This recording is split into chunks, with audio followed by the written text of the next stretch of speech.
قصص أطفال قبل النوم. قصة فارس المغرور. تأليف وأداء إيمي مصطفى.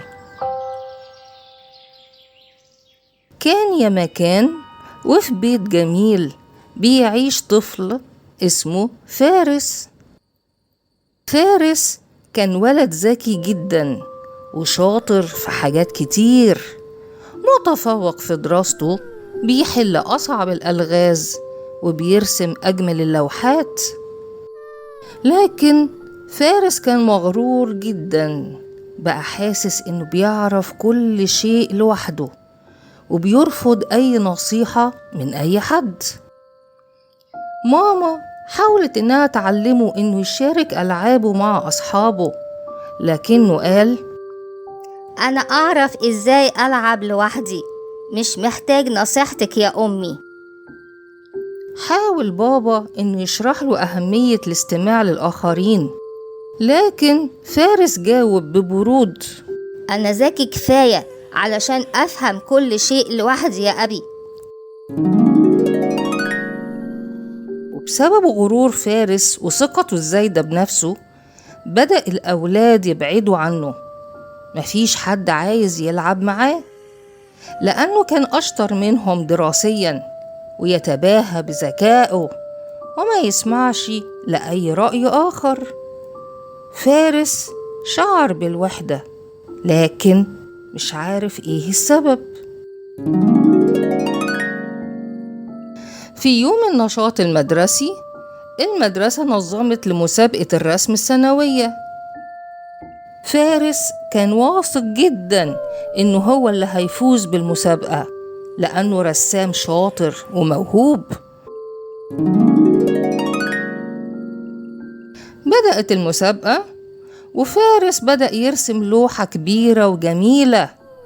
حب يكون مختلف عن باقي زملائه، فلما كان بيلون السما مزج كذا لون، فبقت السما شكلها غريب. زميله أحمد اللي كان واقف جنبه قال له بلطف: يا فارس، لو استخدمت اللون ده السما هتبقى شكلها أجمل.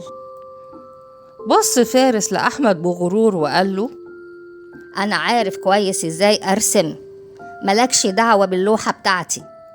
كمل فارس رسم اللوحة وهو مقتنع إنها الأجمل. خلص وقت المسابقة وتم عرض جميع اللوحات. لما جه دور لوحة فارس الأولاد ضحكت عليها. كانت السما شكلها غريب ومش طبيعية. شعر فارس بالإحراج الشديد واتمنى لو إنه سمع لنصيحة أحمد. في موقف تاني، كان في مباراة لكرة القدم، فريق فارس وقصاده فريق منافس. كان فارس سريع وماهر، لكنه كان بيحتفظ بالكرة لنفسه ولا يمررها لأحد. قال له أحد الأولاد: يا فارس، لو مررت الكرة لينا هنقدر نسجل جون. لكن فارس تجاهله وقال له: أنا أقدر أسجل الجون لوحدي. جري فارس بالكرة لكنه اتكعبل ووقع وضاعت الكرة. أخدها الفريق المنافس وسجل هدف الفوز. شعر فارس بالخجل الشديد وأدرك إن التعاون أهم كتير من الغرور.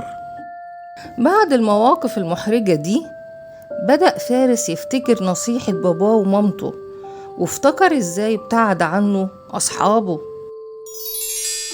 فهم فارس إن الذكاء وحده لا يكفي، وإن التواضع والاستماع للآخرين أهم بكتير. روح فارس البيت وحضن بابا وماما وقال لهم: سامحوني، أنا كنت مغرور قوي، ومن دلوقتي هسمع نصايحكم دايما لأنكم أكتر ناس بتحبني. تاني يوم في المدرسة راح فارس لأحمد واعتذر منه وقال له: شكرا يا أحمد على نصيحتك في مسابقة الرسم، فعلا كنت على حق. بدأ فارس يتغير، بقى يستمع لأصحابه ويشاركهم أفكاره ويقبل النصيحة ويستفاد منها. ورجعت الأولاد تلعب معاه تاني، وبقى عنده أصحاب كتير.